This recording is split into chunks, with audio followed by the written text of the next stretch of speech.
All right, we have a 1.6 liter Hyundai Tucson turbo engine.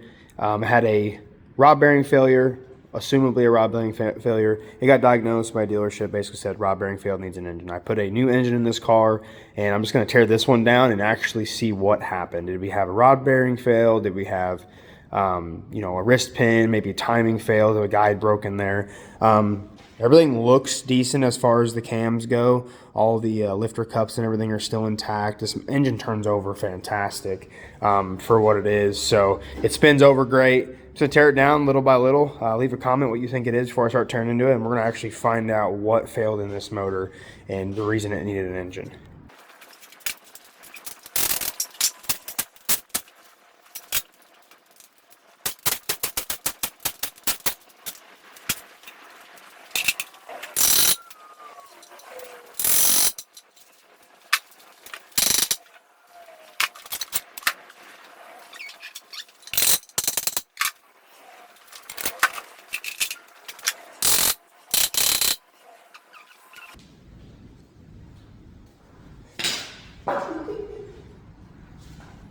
Turns out if you don't forget a bolt right here, this timing cover comes off a lot easier. As you can see, I'm laughing at myself because I forgot one.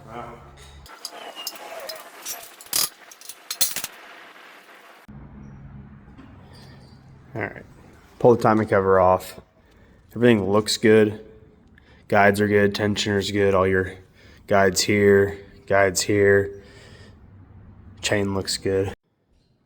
I just pulled the bottom pan off. It's doesn't give you any actual visual help to the crank, but you guys can kind of see the anti-seize that's been developed in here. So that's usually signs, you got a little metal mixing in there.